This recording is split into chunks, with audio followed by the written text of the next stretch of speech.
আপনারা আপনারা কারা? আমাকে এভাবে দেখছেন কেন? আমি এখানে কি করছি? আর এটা কেমন অদ্ভুত জলের জগৎ? আমাকে এখান থেকে যেতে হবে। লা লা লা বইছে হাওয়া, এ নীল গগন, ঢেউয়ের তালে দুলছে আমার মন। হোলা। সূর্য ধীরে ধীরে সমুদ্রের কোলে হারিয়ে যাচ্ছিল। আকাশের সিঁদুরে আভা ছড়িয়েছিল, যা জলের ঢেউয়ের ওপর কোনো সোনালি চাদরের মতো চকচক করছিল। এই শান্ত সৈকতেই বসেছিল সায়রা, নিজের ছোট্ট এক জগতে মগ্ন। সে তার তুলি দিয়ে ক্যানভাসে কেবল রং নয়, বরং নিজের মনের লুকানো স্বপ্নগুলো ফুটিয়ে তুলছিল। হঠাৎ সে থামল এবং নিজের তৈরি করা ছবিটির দিকে একদৃষ্টি তাকিয়ে রইল। বাহ, আজ তুই মুখটা একদম জীবন্ত লাগছে। কিন্তু এ কে? যাকে আমি কোনোদিন দেখিনি, তাকে এত আপন কেন মনে হয়? তাকে আমি এত নিবিড়ভাবে অনুভব করি কি করে? আচমকা এক হিম শীতল বাতাসের ঝাপটা এলো এবং ঝোপের আড়াল থেকে এক ভয়ঙ্কর গর্জন শোনা গেল। সায়রার শরীর ভয়ে পাথর হয়ে গেল। এগুলো কি?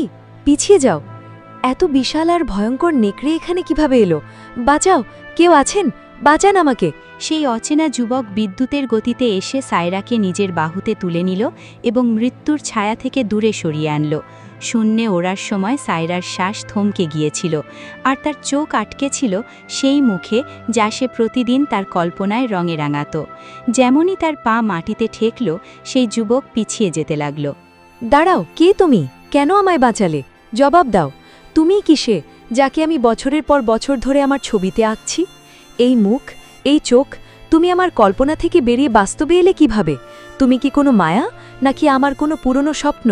অজানা যুবকটি সায়রার চোখের দিকে এক পলক তাকালো এবং পরক্ষণেই মিলিয়ে গেল। শোনো, অন্তত নিজের নামটা তো বলে যাও। আমি তোমাকে কোথায় খুঁজব? তুমি কি আবার আসবে? দাঁড়াও। সায়রা দৌড়াতে দৌড়াতে নিজের পুরনো বাড়ির ভেতরে ঢুকল। তার হৃৎস্পন্দন তখনও তীব্র, আর চোখে ভাসছে সেই অচেনা যুবকের মুখ। দাদি, দাদি দেখুন, আমি কত বড় বিপদে পড়েছিলাম। আমাকে বুনো নেকড়ে আক্রমণ করেছিল। নেকড়ে? এখানে? তুই ঠিক আছিস তো লাডু? তোর কোথাও চোট লাগেনি তো? আমি ঠিক আছি দাদি, কারণ আমাকে সেই অচেনা লোকটি বাঁচিয়েছে। দাদি, আপনি বিশ্বাস করবেন না, সে দেখতে ঠিক তেমনই যেমনটা আমি আমার ছবিতে আঁকি। তার হাতি পায়ে ছোট ছোট উজ্জ্বল ডানা ছিল। সে কে ছিল দাদি? ব্যাস, অনেক হয়েছে। চুপচাপ গিয়ে শুয়ে পড়। কাল থেকে তুই আর ওই সমুদ্র তীরে যাবি না। এই সব তোর মনের ভুল, আর কিচ্ছু নয়। না দাদি, সে কোনো সাধারণ মানুষ ছিল না। সে জলের ঢেউ থেকে উঠে এসেছিল, আর যখন সে আমাকে স্পর্শ করল, আমার এই মালাটা উজ্জ্বল হয়ে জ্বলে উঠেছিল। আপনি কিছু লোকাচ্ছেন না তো? আপনি কি তাকে চেনেন? দাদি সায়রাকে ঘুমানোর জন্য পাঠিয়ে দিলেন বটে, কিন্তু তার কম্পিত চোখ অন্য কিছু বলছিল। তিনি জানতেন যে অয়ন ফিরে এসেছে, আর এখন সায়রার অতীত তাকে জললোকের দিকে ডাকছে। হে আল্লাহ, যার ভয় ছিল সেটাই হল। অয়ন একে খুঁজে বের করেই ফেলল। সায়রা যদি জানতে পারে যে সে এই পৃথিবীর নয় বরং জললোকের রাজকুমারী, তবে অনর্থ হয়ে যাবে। সমুদ্রের গভীরতম আর অন্ধকার গহ্বর, যেখানে সূর্যের এক কণা আলোও পৌঁছয় না, সেখানে অঘোর তার কালো শক্তিকে জাগ্রত করছিল। তখনই তার আহত আর ভীত নেকড়েরা ফিরে এলো, খালি হাতে। তোদের সবাইকে আমি ওই মেয়েটার গলা থেকে সেই নীলমণি মালাটা ছিনিয়ে আনার জন্য পাঠিয়েছিলাম। কোথায় সেই মালা? ক্ষমা করবেন ফকির বাবা, আমরা তার কাছে পৌঁছেই যাচ্ছিলাম, কিন্তু মাঝখানে রাজকুমার অয়ন চলে এলো। তার শক্তির সামনে আমাদের মায়াবী শক্তি ম্লান হয়ে গেল। অয়ন? ও, লুকিয়ে থাকা সেই শাহজাদা তবে বাইরে এসেই গেল। মনে হচ্ছে সে ওই মেয়েটাকে বাঁচিয়ে নেবে। সে জানে না যে যেদিন ওই মালা আমার হাতে আসবে, এই পুরো সমুদ্র আমার পায়ে লুটিয়ে পড়বে আর জললোকের নাম নিশান মুছে যাবে। যাও, ওই মেয়েটার ওপর নজর রাখো। অয়ন যদি তাকে বাঁচায়, তার মানে ওই মেয়েটিই সেই ঘুমন্ত শক্তির চাবিকাঠি। তাকে মারার দরকার নেই, তাকে ভুলিয়ে ভালিয়ে বা ভয় দেখিয়ে জললোকের সীমানায় নিয়ে এসো। একবার সে এখানে এসে পড়লে তার মায়ের মতো তাকেও এই অন্ধকার কুঠুরিতে পৌঁছতে হবে। সারা রাত সায়রা ঘুমাতে পারল না। সেই ডানাওয়ালা যুবকের স্মৃতি তাকে আবারও সেই ঢেউয়ের কাছে টেনে আনল, যেখানে কাল মৃত্যু দাঁড়িয়েছিল। আজ সেখানেই সায়রা তার ভাগ্যের সত্য খুঁজতে এসেছে। আমি জানি তুমি এখানেই কোথাও আছো, সামনে এসো। তুমি আমার পিছু কেন নিচ্ছ? হঠাৎ সমুদ্রের জল দুভাগে ভাগ হয়ে গেল এবং অয়ন বেরিয়ে এলো। এবার সে মিলিয়ে গেল না, বরং সায়রার কাছে এলো। সকালের কুয়াশার মধ্যে অয়ন সায়রার সামনে দাঁড়িয়েছিল।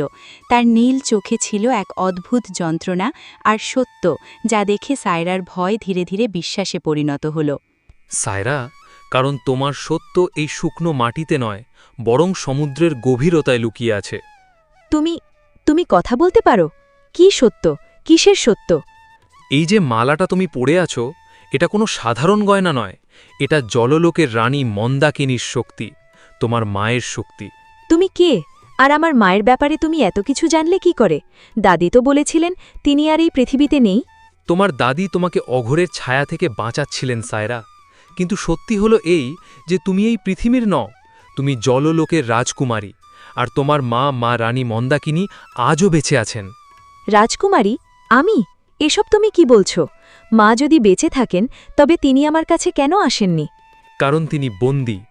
অঘোর তাকে এমন এক বরফের খাঁচায় বন্দী করে রেখেছে যা কোনো মায়াবী অস্ত্র দিয়ে ভাঙা সম্ভব নয়। ওটা শুধুমাত্র তোমার এই নীলমণি মালা আর তোমার হাতের স্পর্শেই খুলতে পারে। তিনি 15 বছর ধরে তোমার অপেক্ষা করছেন। সায়রার জল চলে এলো। তুমি কি সত্যি বলছো? আমি কি আমার মায়ের সাথে দেখা করতে পারি? হ্যাঁ, শুধু আমার ওপর ভরসা করো। আমি তোমাকে সেখানে নিয়ে যাব যেখান থেকে তুমি এসেছ। তুমি কি তোমার মাকে বাঁচানোর জন্য আমার সাথে সেই অজানা জগতে যেতে রাজি?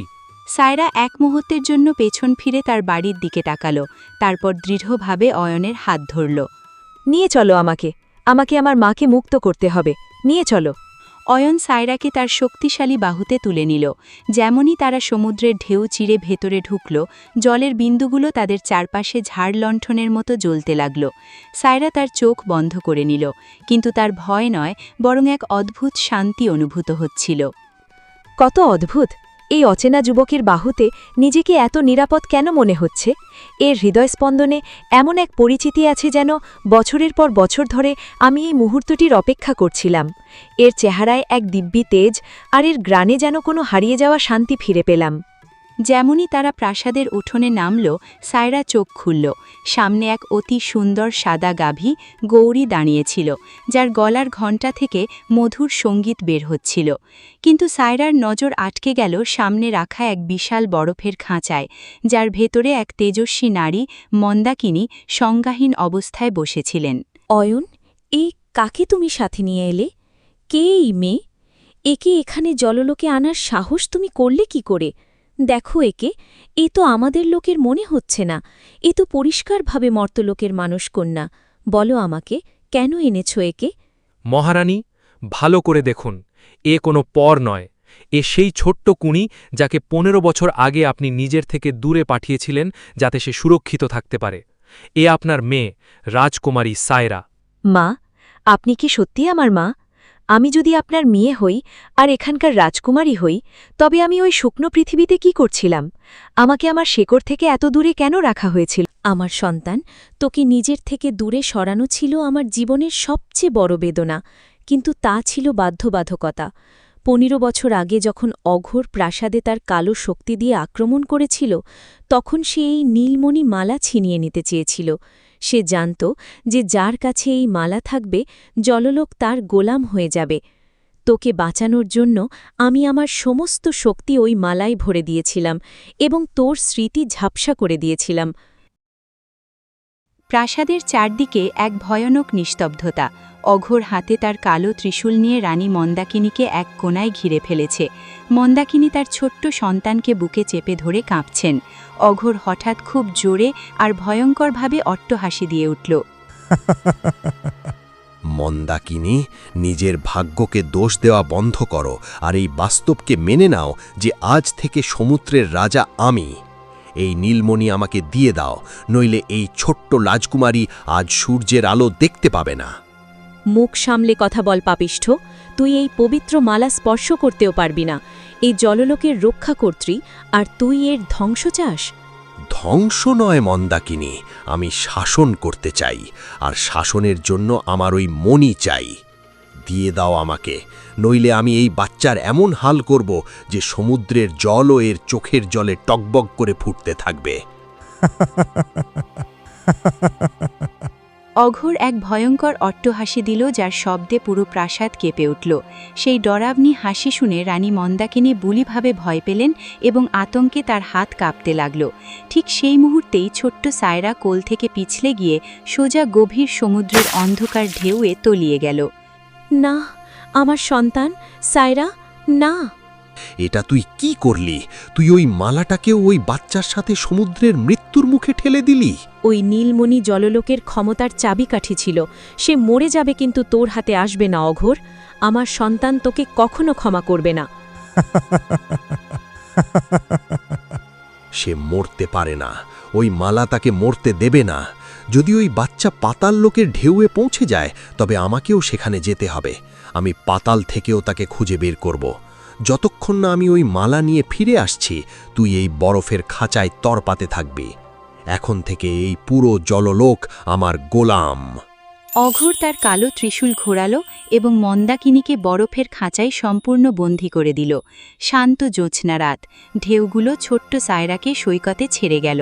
তখনই দাদি সেখানে পৌঁছলেন এবং তাকে দেখে চমকে গেলেন।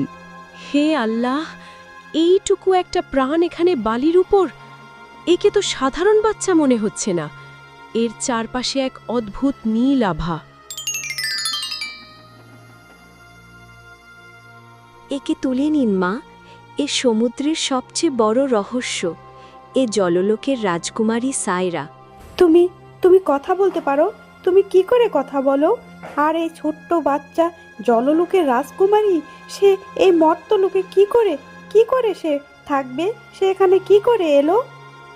অঘোর সব ছিনিয়ে নিয়েছে মা, কিন্তু আশা ছিনিয়ে নিতে পারেনি। একে আপনার মমতার ছায়ায় লালন পালন করুন। 15 বছর পর অয়ন নামের এক নির্ভীক প্রেমিকের জীবনে আসবে। যখন তাদের মিলন হবে, তখনই এর হারানো শক্তি আর এই নীলমণি পুনরায় জেগে উঠবে। ততক্ষণ পর্যন্ত এর পরিচয় দুনিয়ার কাছে গোপন রাখবেন। সেই রাতের পর আমার সূর্য আর কোনোদিন ওঠেনি সায়রা। অঘোর আমাকে এই বরফে বন্দি করে রেখেছিল, যাতে আমি কোনোদিন তোর খোঁজ না করতে পারি। 15 বছর ধরে আমি এই ঠান্ডা দেয়ালের ওপার থেকে শুধু ওই পথটার দিকে তাকিয়েছিলাম, যেখান দিয়ে গৌরী তোকে নিয়ে গিয়েছিল। মা, আমাকে ক্ষমা করে দিন। আমি এত কাছে থেকেও আপনাকে চিনতে পারিনি। আমি মূর্তের ধুলোয় নিজের পরিচয় খুঁজে বেরিয়েছি, অথচ আমার আসল পৃথিবী এখানে আপনার কাছে যন্ত্রণায় ছটফট করছিল। মা, আমি তো ভাবতাম আমি একজন অনাথ, যার পৃথিবী শুধু ওই ছোট্ট গ্রামটুকুতেই সীমাবদ্ধ। বারবার আমার সমুদ্রের স্বপ্ন আসত, ঢেউ আমাকে ডাকত, কিন্তু আমি বুঝতেই পারতাম না। আজ অয়ন আমাকে আমার বাস্তবের সাথে পরিচয় করিয়েছে। এখন আমি আপনাকে এক মুহূর্তের জন্যেও এখানে একা ছাড়ব না। তখনই হঠাৎ এক ভয়ঙ্কর কালো ছায়া চারদিকে ছড়িয়ে পড়ল। বাতাসে এক অত্যন্ত ডরাবনি আর গমগমে হাসি প্রতিধ্বনিত হল এবং এক কালো ধোঁয়ার ঘূর্ণিঝড় থেকে অঘোর সেখানে আবির্ভূত হল। অবশেষে পাওয়া গেল, পেয়েছি। যার জন্য আমি বছরের পর বছর অপেক্ষা করেছি, আজ সেই শিকার নিজেই শিকারীর জালে ধরা দিয়েছে। সেদিন তো তোর কপাল খুব ভালো ছিল সায়রা, যে তুই আমার হাত থেকে বেঁচে গিয়েছিলি। আমার মনে হয়েছিল আমার পাঠানো শিকারীরা তোর কাজ খতম করে দেবে, কিন্তু ঠিক সময় এই তোর প্রেমিক এসে তোকে বাঁচিয়ে নিল। কিন্তু আজ তোকে কে বাঁচাবে? অনেক হয়েছে এই ইঁদুর বেড়াল খেলা, এবার আসল খেলা শুরু হবে, আর তা হল মৃত্যুর খেলা। অনেক হয়েছে ফকির বাবা, তোর পাপের ঘোড়া পূর্ণ হয়েছে। তুই সায়রা আর তার পরিবারকে অনেক কাঁদিয়েছিস, কিন্তু আর নয়। আজ আমি তোর এই অহংকার আর তোর এই খেলা দুটোই চিরতরে খতম করে দেব। অয়ন পুরো শক্তি দিয়ে অঘোরের দিকে দৌড়ল, কিন্তু অঘোর বাতাসে হাত ঘোরাল এবং এক কালো বিদ্যুৎ অয়নের বুকে ছুঁড়ে মারল। অয়ন দূরে ছিটকে পড়ল এবং রক্তাক্ত হল। রাজকুমারী, অঘোরকে অয়নই মারতে পারে, কিন্তু তার জন্য আপনাকে এক বড় ত্যাগ স্বীকার করতে হবে। আপনি যদি আপনার এই নীলমণি খুলে অয়নকে পরিয়ে দেন, তবে সে সেই দিব্য শক্তি পেয়ে যাবে, যা দিয়ে অঘোরের অন্ত হবে। কিন্তু মনে রাখবেন, এই মালা খোলার সাথে সাথেই আপনার সমস্ত স্মৃতি মুছে যাবে এবং আপনি চিরতরে জললোক ভুলে আবার পৃথিবীতে ফিরে যাবেন। না সায়রা, যদি তুমি এমন করো, তবে তুমি আমাকে আর তোমার অয়নকে চিরতরে ভুলে যাবে। তুমি আবার সেই অনাথ সায়রা হয়ে যাবে, যার নিজের অতীত মনে থাকবে না। সায়রা রক্তাক্ত অয়নকে দেখল, তারপর তার মা এবং শেষে জললোকের ধ্বংসাবশেষকে। তার চোখে জল থাকলেও মুখ ছিল দৃঢ়। মা, আজ এক কন্যার এক প্রেমিকার পরীক্ষা। যদি আমার ভুলে যাওয়ায় আপনি আজাদ হন, আমার জললোক বেঁচে যায় আর আমার অয়নের প্রাণ বাঁচে, তবে আমি এই শর্তে রাজি। আমি আমার ভালোবাসা আর আমার স্মৃতির বলিদান দিতে প্রস্তুত। না সায়রা, এমনটা করো না। আমি তোমাকে হারাতে চাই না। অয়ন, তুমি আমার সবচেয়ে সুন্দর স্মৃতি। যদি তোমাকে বাঁচানোর জন্যে আমাকে তোমায় ভুলেও যেতে হয়, আমি তাই করব। আমরা আবার দেখা করব, হয়তো অন্য কোনো বাকে। সায়রা কম্পিত হাতে নিজের গলা থেকে নীলমণি খুলল। যেমন যেমন মালাটি খুলতে লাগল, সায়রার শরীর ঝাপসা হতে লাগল। সে মালাটি অয়নের গলায় পড়াল। ফকির বাবা, তোর পাপের ঘড়া ভরে গেছে। যাকে তুই পাথর ভেবেছিলিস, আজ সেই তোর মৃত্যু হয়ে দাঁড়িয়েছে। এই শক্তি সায়রা ভালোবাসা আর তার ত্যাগের শক্তি, আর এই শক্তি তোকে ভস্ম করে দেবে। আজ জললোক থেকে তোর নাম নিশান মুছে যাবে। অয়ন তার মায়াবী তলোয়ার দিয়ে অঘোরের বুকে এক ভীষণ আঘাত করল। না না, এটা হতে পারে না। এক সামান্য মানুষ, তুই আমাকে মারতে পারবি না। না, এই পুরো জললোক আমার। আমি একে ছেড়ে কোথাও যাব না। না, এই জ্বলন, এই আলো আমাকে পুড়িয়ে দিচ্ছে। না, আমাকে ছেড়ে দাও, আমাকে মেরো না। এই রাজত্ব আমার, এই সিংহাসন আমার। না। এখন সব শান্ত হয়ে গিয়েছিল। জললোকের পৃথিবী আবার হাসি খুশি আর সুন্দর হয়ে উঠল। কিন্তু এই সৌন্দর্যের মাঝে সায়রার চোখের চেনা দৃষ্টি কোথাও হারিয়ে গিয়েছিল। সে সংজ্ঞাহীন হয়ে পড়েছিল। অয়ন ধীরে ধীরে তাকে ডাকল এবং সায়রা চোখ খুলল, কিন্তু সেই চোখে এখন আর কোনো আপন ভাব অবশিষ্ট ছিল না। আপনারা কারা? আমাকে এভাবে দেখছেন কেন? আমি এখানে কি করছি? আর এটা কেমন অদ্ভুত জলের জগৎ? আমাকে এখান থেকে যেতে হবে। আমাকে আমার বাড়ি যেতে হবে। সায়রা, ভয় পেও না। আমি জানি তোমার কাছে আমরা সবাই অচেনা, কারণ তুমি তোমার স্মৃতির বলিদান দিয়ে আমাদের জীবন দিয়েছ। যদিও তুমি আমাকে না চেনো, কিন্তু আমার মন জানে তুমি সেই সায়রাই যাকে আমি নিজের প্রাণের চেয়েও বেশি ভালোবেসেছি। অয়ন, জললোকের বিধান খুব স্পষ্ট। যে নিজের স্মৃতি আর এই লোকের পরিচয় হারিয়ে ফেলে, সে এখানকার গভীরতায় শ্বাস নিতে পারে না। সায়রা এখন আর এই জগতের অংশ নয়, তাকে মর্তলোকেই ফিরে যেতে হবে। এখন পুরো 100 বছর পর তার স্মৃতি ফিরে আসবে এবং সে এই যোগ্য হবে যে আবার জললোকে পা রাখতে পারে। যা, আমার সন্তান, নিয়তি তোকে আবারও আমার কোল থেকে ছিনিয়ে নিল। এখনও তো আমি আমার মমতার তৃষ্ণা মেটাতে পারলাম না, তার আগেই তোকে বিদায় দেওয়ার সময় এসে গেল। তুই যাচ্ছিস, কিন্তু তোর পরিচয় আর তোর এই অভাগা মাকে এখানেই ফেলে রেখে যাচ্ছিস। এই 100 বছর আমার চোখ প্রতি মুহূর্তে সমুদ্রের সেই ঢেউয়ের দিকে চেয়ে থাকবে, যা তোকে ফিরিয়ে নিয়ে আসবে। আপনারা কারা? আর আপনারা এসব কি বলছেন? আমি বুঝতে পারছি না আপনারা কেন আমাকে নিজের মেয়ে বলছেন আর কেন কাঁদছেন। আমি এখানে কিভাবে এলাম? এটা কেমন জায়গা যেখানে চারদিকে শুধু জল আর জল? আমার খুব ভয় লাগছে। আমার কিচ্ছু মনে পড়ছে না। ব্যাস করুন এসব। আমি কিচ্ছু শুনতে চাই না। আমাকে এক্ষুনি আমার বাড়ি যেতে হবে। অয়ন ভেঙে পড়ল, কিন্তু সে সায়রার প্রাণ বাঁচানোর জন্য তাকে ফিরিয়ে দেওয়ার সিদ্ধান্ত নিল। সে সায়রার কাছে গিয়ে তার নিষ্পাপ মুখটার দিকে তাকাল। সায়রা, আজ হয়তো তুমি আমাকে ভুলে গেছ, কিন্তু অয়ন তোমাকে কোনোদিন ভুলবে না। 100 বছরের সময় আর কি এমন? আমি তো তোমার জন্য যুগ যুগ ধরে অপেক্ষা করতে পারি। আমি কথা দিচ্ছি যে আগামী 100 বছর পর্যন্ত আমি প্রতি বছর শ্রাবণের প্রথম বৃষ্টি হয়ে তোমার সাথে দেখা করতে মরতে আসব। আমি প্রতি বছর ঝরব শুধু তোমার সাথে কথা বলার জন্য, তোমাকে অনুভব করার জন্য। আর তারপর 100 বছর পর যখন আমাদের স্মৃতি আবার এক হবে, তখন আমরা চিরতরের জন্য এক হয়ে যাব। অয়ন সায়রাকে নিয়ে সমুদ্রের তীরে মর্তলোকে পৌঁছল। সায়রা বালির ওপর দাঁড়িয়ে আছে। সে অয়নকে এক অপরিচিতর মতো দেখছে। অয়নের চোখে জল ঝরছে, কিন্তু সে সায়রার সামনে হাসার চেষ্টা করছে। যাও সায়রা, যাও। ওই সামনে তোমার ছোট্ট গ্রাম, যেখানে তোমার দাদি তোমার অপেক্ষা করছেন। এখন থেকে তোমার জগৎ ওখানেই। যাও সায়রা। আপনি কাঁদছেন কেন? আমরা কি আগে কখনো দেখা করেছি? আমার কেন জানি মনে হচ্ছে আমার খুব দামি কোনো অংশ এখানেই রয়ে গেল। না সায়রা, তুমি কিছু ফেলে যাচ্ছ না। শুধু আজ থেকে তুমি আমাকে ভুলে যাবে, কিন্তু আমি তোমাকে প্রতি মুহূর্তে মনে রাখব। শোনো, এখন থেকে যখনই শ্রাবণের প্রথম বৃষ্টি হবে, তখন তাকে নিজের মুখে অনুভব করো। সেই জলের বিন্দুগুলো জল নয়, আমার ভালোবাসা হবে, যা তোমার সাথে দেখা করতে আসবে। জানি না ওই লোকগুলো কারা ছিল আর আমার সাথে এমন অদ্ভুত কথা কেন বলছিল, যেন আমার সাথে তাদের জন্মের কোনো সম্পর্ক আছে। মা, 100 বছরের অপেক্ষা, এসব কত অদ্ভুত। ওই ছেলেটা অয়ন, ও কত অদ্ভুত ছিল। ওর চোখে এত যন্ত্রণা কেন ছিল? ছাড়ো সায়রা, হয়তো কোনো দুঃস্বপ্ন ছিল। অনেক দেরি হয়ে গেছে, দাদি আমার জন্য বাড়িতে অপেক্ষা। তুই এতক্ষণ কোথায় ছিলি? হ্যাঁ, আমি তোকে কতক্ষণ ধরে খুঁজছি, আর তোর চেহারাতে পানির ফোঁটা কেন? তুই কি কাঁদছিস? কি হয়েছে তোর? কোথায় ছিলি এতক্ষণ? দাদি, না আমি কাঁদছি না। জানি না কেন মনটা কেমন যেন ভারী হয়ে আছে। দাদি, এই বৃষ্টি, এটা খুব অদ্ভুত। এর প্রতিটি ফোঁটায় মনে হচ্ছে কেউ যেন আমাকে ডাকছে, যেন কেউ আমাকে বলছে যে সে আমার অপেক্ষা করছে। কত সুন্দর অনুভূতি না এটা?